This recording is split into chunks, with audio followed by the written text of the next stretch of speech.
Hello, and welcome to this training and coaching with WKO, Lesson 5, Building Smart Workouts. Okay, this is a continuation of our ongoing series. As I said, this is Lesson 5, Building Smart Workouts. We're getting close to the end here. Let's jump right in. When we start thinking about planning the workout, right, one of the things that I really encourage coaches to have is one clear goal of how your workout development, your workout strategy, your workout planning is. You want to create the highest amount of adaptive strain versus the lowest amount of fatigue. The more you think about this and observe it and track it and everything within your client or within yourself, if you're self coached, the better your training will be. Here's why: it's never about one workout. I think one of the biggest mistakes I see online and listening to coaches is they're looking for the perfect magical workout. It's not the perfect magical workout, right? It doesn't exist. It is the ability to do a series of workouts to complete a certain amount of work, an ongoing progressive amount of work to be specific, and being done in the correct strategy and targeting that over time produces the best result. So whenever you're thinking about one workout, i.e., the tree, you always have to go back and look at the forest. And if you think about that versus what you see on the screen, highest amount of strain for versus the least amount of fatigue, I think you'll understand what I'm saying. All right, let's jump into the four elements of targeting workouts. I'm going to keep this pretty high level and process orientated, but I have two really in depth webinars on this, and I will post them wherever I post this short version for those that are new with WKO. If you want to go deeper, watch the in depth webinars. So let's start with density. So when we're talking about workout density, in this case, I'm going to talk about how many hard workouts per microcycle or per week. I'm also going to show density. Density can be how many intervals in a workout, but right now I'm talking about per week. This is a lot of confusion, and you see a lot of commentary about this online.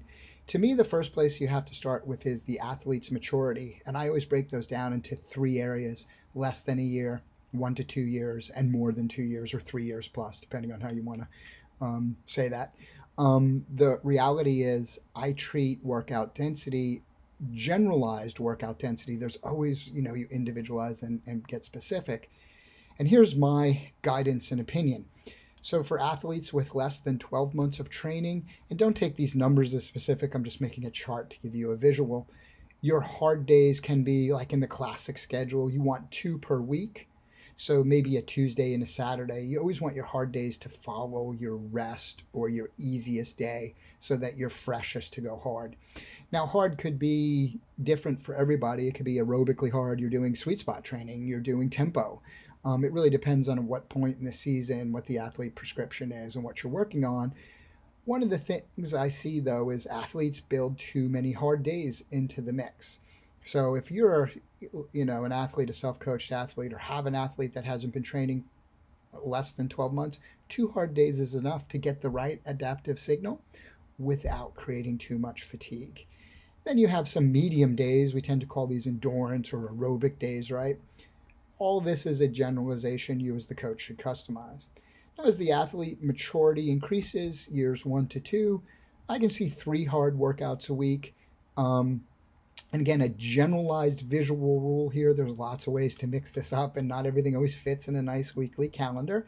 But the classic schedule of hard Tuesday, easier Wednesday, hard Thursday, hard Saturday works pretty well. That's actually a pretty good starting point for balancing the right strain versus not too much fatigue. As the athlete matures beyond 2 years or 3 years plus, I don't add hard days. I think one of the things I see, and this is always preached, I'm not the only one to say it, too many hard days in a lot of schedules. Um, Even for limited time athletes, and let's say, I don't know, 8 hours or above, maybe even 6 hours or above, I still see too many hard days. Now, if you start getting to 6 hours a week, and that's all you have, every day being hard is probably not a bad idea because you can rest. You're getting plenty of other rest. So the reality is, this is a mature athlete. What you see changed here is the blocking of hard workouts. I still tend not to go more than 2 workouts unless I do at times do specific block training for stage racers, which I'll go beyond 2 days in a row. But the reality is, this is just a good generalized view of density. Let's talk about purpose of workout. I probably could have started there in hindsight, but when I think about purpose of workout, I think if you guys have been watching this process, you understand that I'm kind of thought out about things. I like to think and then develop, not just develop as I go. I think you break the process of building workouts. You never forget your strategy, right? And we've done a lot of work on creating that strategy. And in that strategy is don't forget the purpose and apply modality to training. What type of intervals are you going to do? But I'm going to show why that's important in the next section. And there, that's all part of your season plan, your needs analysis, which we've just gone through how to develop. You have to take in consideration the ability of the rider and how that applies to the demand of the event.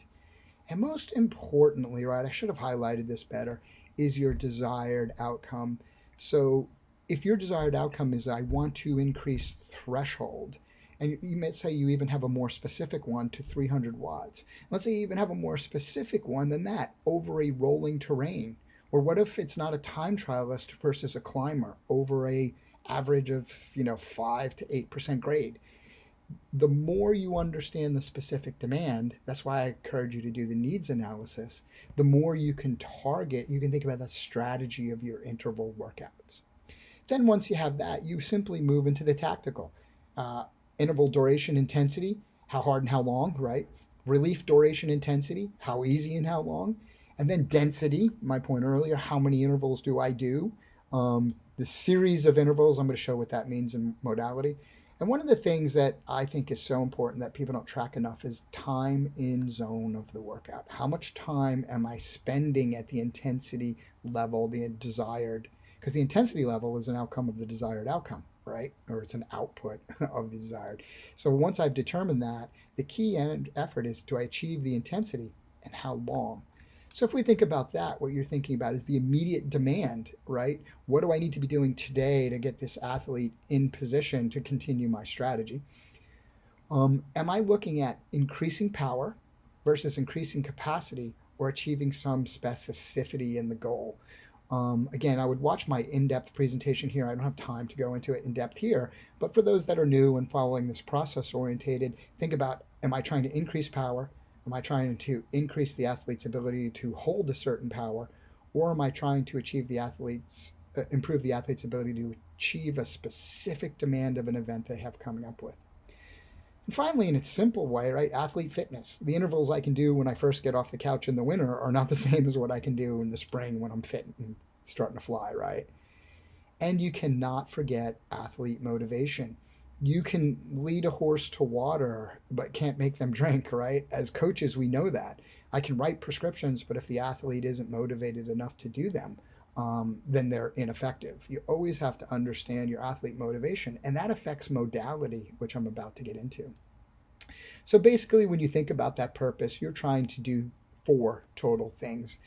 So you're raising power, you're building capacity, which I just went over. You also want to build fatigue resistance. This is forgotten in a lot of what we talk about in training. Fatigue resistance is a really big performance factor. The ability for the athlete to race for their whole event, to go hard during their grand fondo from start to finish, whatever it is, but to resist the factors of fatigue, which are all different. Again, watch the in-depth version of this.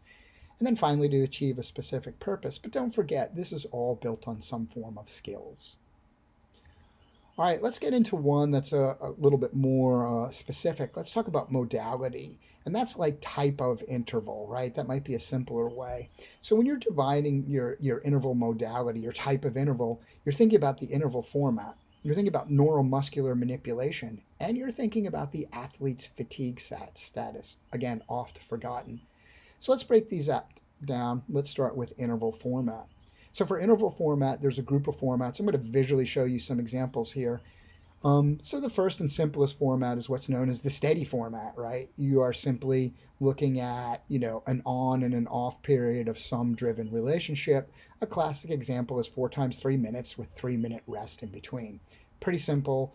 This is where most of us start with interval design or interval execution, right? It's probably the first type of intervals you did when you were first learning to ride a bike or run. These would be relevant to you. Very related to the steady state format, but can be applied to different other formats, is the repeated version. And basically, here's where the prescription format says instead of doing 6 intervals in a row, maybe you're doing 3 times 3 minutes with 2 minutes rest, taking a longer break in between, then repeating 3 times 3 minutes with these type of intervals do help you produce a little bit more work in a workout, but I'll get into some of the differences in a moment. You have what's become very popular of late, some types of mixed Tabata, micro, over-under intervals. These intervals are great. You're seeing a fair amount of utilization of these. And basically what these are is a short on and off period, a very intensive on, short, and a very short rest period. I highly recommend, though, you watch the longer interval um, webinar that I'll link to this if you're doing these type of workouts, because I see a lot of people now starting to do these wrong. When you look at the science behind it, there's some flexibility in how you implement these, but there really needs to be within certain guidelines or they're not very effective. So an example might be you're doing 3 times 6 minutes, it should say as I always have a typo, 40 seconds on and 20 seconds off, right, with 4 minutes rest in between. That's a classic kind of one. The Tabata format specifically is 20 seconds on and 10 seconds off. So there's all types of ways you can skin that.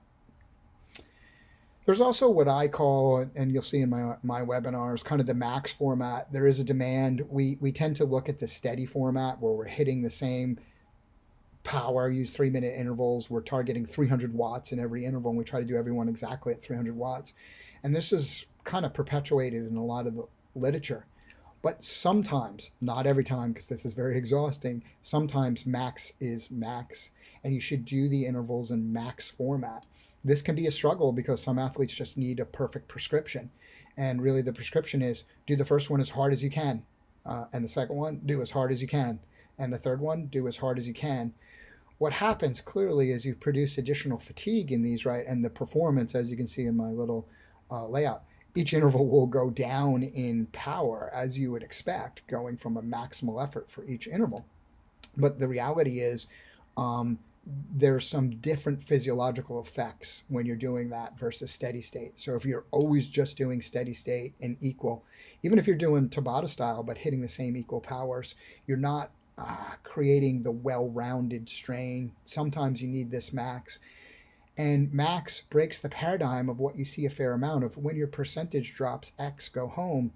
I'm not a big believer in that, to be honest with you. Yes, when you're fully fatigued, it's time to go home. And you don't want to always fully fatigue in your intervals. You need to learn to feel that.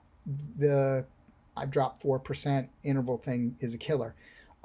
Because what often happens is you're burning off your anaerobic capacity, and the intervals that you're doing left might be the most effective because they're really creating high strain, high demand from your aerobic system.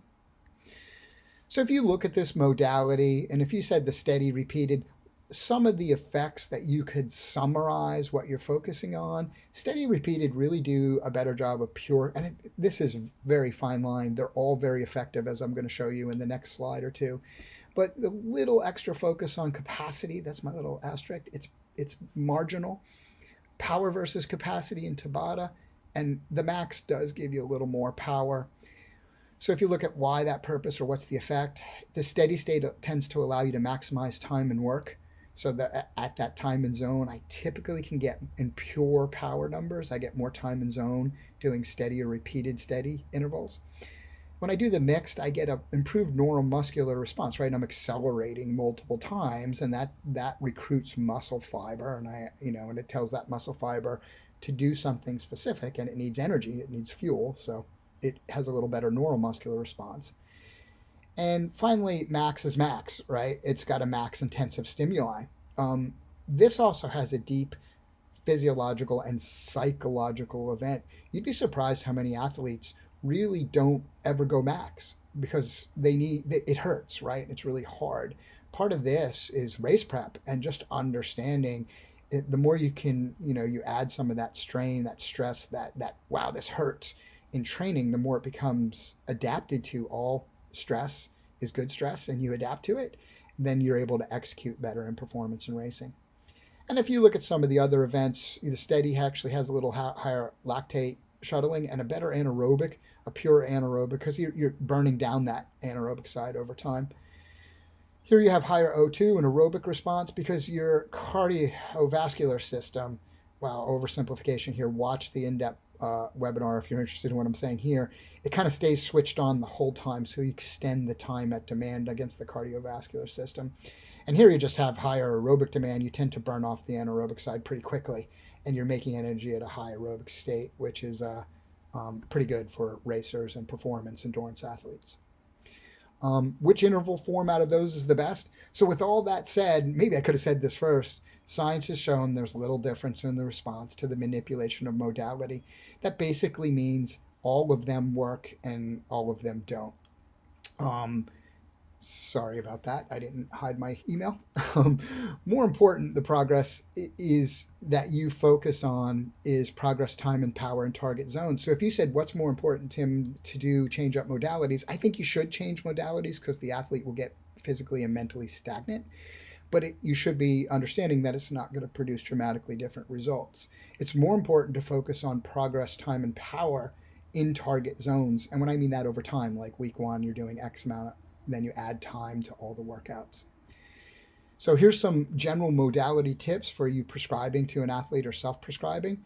Go with the best odds. And what I mean by that is, where is the athlete going to do best? For me, I have some athletes who love the micro style and will go out and kill workouts at 2010 or 40-20 or whatever we're doing, right? But then you ask them to do it steady state and they just struggle with it mentally and physically. So I lean more towards the micro style. Take into account what motivates your athlete. Um, there should be some thinking about incremental gains and specificity, meaning if you are a pure crit performer, Tabata and micro intervals might be the basis, right? That might be the bulk of the way you do your intervals. If you're a time trialist, the steady state might be the bulk of the way you do your intervals. So just think about it that way. And then finally, think about the half-life of the workout out, meaning really when you do a workout today, it's 6 to 8 weeks, before you totally lose whatever gain. I mean, it takes time to gain and then you begin to lose from that. So really time these, like if you're going for a crit national championship, you might want to do more micro style intervals as you get closer. So further out, you might be working on steady state and building better aerobic response and some other factors. But then as you get closer, right, and that's what I mean by half-life, then you're doing more micro style because it's more event specific. Okay, let's talk about interval modality a little deeper. So let's go into neuromuscular manipulation. Again, I'm going to only give you a quick view here. Watch the more in-depth one. So when we talk about neuromuscular manipulation, one of the things that you can do in intervals that is often not done enough is the manipulation of cadence and terrain. Am I doing these at high cadence, low cadence? Am I doing these up a hill or no hill? I'm not going to go over this chart, but the reality is there are different physiological demands, meaning we recruit muscle different when we pedal fast versus pedal slow. We recruit muscle different on a flat and then a uphill. And most of that is driven by the pedaling style changes. You pedal different because of kinetic energy. You pedal different on a flat than you do up a 3% grade than you do up a 10% grade. And you have to think about that as part of the neuromuscular manipulation of your intervals. Are you doing intervals at high cadence, which can tax in its simplest form, tax your cardiovascular system a little heavier, have less muscular demand, but a more specific muscular demand, right? So manipulation of cadence and manipulation of grade are excellent ways to affect interval modality. I see a lot of interval workouts without any thought process of terrain or cadence manipulation. Finally, let's talk about fatigue status, right? So I always love this little chart. They put this out last year. I think this was from the tour, and it was showing two great sprinters going at it in the finish. Actually, it was the UAE tour. You see two great sprinters going at the finish, and look at their max power, right? Everybody focuses on that max power, 1,420 watts versus 1,240. There's a lot of people listening to this webinar that probably could do that, right? Like I could do that max watts. But you forget these racers had done 5 hours of hard tempo work before they did that sprint. Their max sprint fresh is probably close to 2,000 watts. but the effects of fatigue on sprint are huge. And that's just one example. So you have to train what you race. So when I say fatigue status, if you're a road racer, a person who wins by sprints or whatever, you have to do and you have to build fatigue resistance. So you need to do certain training in the way that represents what you're doing. So if you're sprinting at the end of a 4-hour race, some of your sprint workouts, and I'm going to recommend 1 out of 5 as a general rule, needs to be done in a highly fatigued state because that's how you would have to perform in the event. So if either of these racers here, you would say, you don't want them doing all their sprint work when they're tired because they won't hit maximal numbers and build power. But some of those occasional workouts should be when they're tired so they have better physiological adaptation. And maybe even more importantly, at these high level athletes, a psychological adaptation. They're mentally, physically ready to do what they need to do at the end of a race. So when I say 1 out of 5, it's not a hard rule, it's a guide. It's just occasionally you would use these, and I made the point of physical and mental preparation. All right, let's talk about interval design and wrap it up. Really, there's 4 levels of design. I'm going to say you have okay to good to better to best, right? Okay is our classic levels. Good is I levels. Better is optimized intervals. And best is power duration targeting. So let's dig into what those are.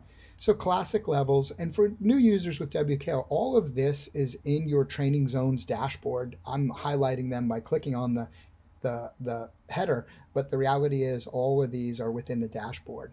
So you can start with classic levels, but the downside of classic levels, right, once you get your threshold established, they're only percentages of your threshold. And this was done off a generalized approach of just looking at a bunch of riders, a database of riders, and saying, oh, okay, well, they're generally stressing their VO2 max system at around 105 or 106 to 120, so that became the zone. The reality is that's not bad for about 50% of the athletes out there. If you're someone who fits within the bell curve, these zones work pretty well for you. But the reality is if you're the other half, the other 50% that don't, they tend not to fit you well at all because you just don't fit within this mix. So a good starting point, most athletes when they start to train begin to learn how to use generalized zones. I levels take that further. So your I levels are based off your entire power duration curve, not a percentage of set FTP. And they're based on you, right? They're based on you and your actual historical performance. We recommend always looking at the past 90 days as that. And what you'll see is there's no difference from classic zones in the aerobic areas because we just as humans, we don't vary that much. But where all the specific and specificity comes in is really from threshold and above. And since we have the power duration curve, not only can we give specific numbers, right, and highly specific targets that are unique to you, this is following your power duration curve, we can also give you a more specific approach towards the range of time zones needed to train in those levels to get a specific response. Better, and taking that same theory of using the power duration curve and individualizing it to you, is optimized intervals. And this is based off influential points of your power duration curve. So here we can take, areas of decided you want to build, like you want to build your FRC. We can give a specific duration. This is happen chance that this is a nice clean 1 minute. I didn't even notice that in my series. We have a highly specific target of power, 504 to 684. These are all model driven. And then we give some recommendations of time and zone. Optimized intervals are an excellent way to just understand I have a specific system I want to develop, and I can have a specific target that I'm targeting to develop it. Highly specific evolution of I levels. That being said, you might have a situation where you are using you want to build, that FRC, but you have a specific demand of 30 seconds on a course or 45. You might not want to follow these always exactly. You might want to find a different way to adapt it. And that leads us to what I would call the best, power duration targeting. So this is something that I need to talk more about. I've talked about it now for 4 years, and I see, a lot of good coaches have adapted to it or we're already doing it. There is no greater indicator of performance than performance itself. And the power duration model is based off performance itself. So if you look, there's actually in WKO, it's called Advanced Interval Targeting View. And I think there's actually a dashboard of the same name, right? You can find those by clicking on this little down arrow, and it's in there. And all you're doing here, right, is you're looking, the red is your power duration curve. And then I'm using some um, percentages of that. I think this would be like 90 and 95%. That gives you the repeatable targets. I know that's a little small. I probably could have made it bigger. So this basically says at 1 minute, the target is 478 to 484. And all that is a percentage, about 90 to 92%, to be repeated of the power duration curve. Now, each athlete's percentage, so this is really based off my own history, this power duration curve. The model gives us a smooth and repeatable number because it buffs out any oddities. It gives, then you just need a percentage. I find most athletes can repeat 90 to 95%. You'd be surprised that it's a higher percentage that you think. So once you establish the athlete's percentage, it's very patternistic. They'll keep repeating in those range. It works very well. Then if you do 30 second, 1 minute, 5 minute, whatever interval lengths you want, you have a perfect target every single time. Oops, I didn't mean to do that. Training zones were meant to be descriptive, not prescriptive. History and current performance capability should be the prescription, and that's why I think this is a superior system. Again, watch the in-depth webinar for more information on this. Okay, that wraps it up. Join us for the next lesson 6, monitoring your training with WKO. Thanks.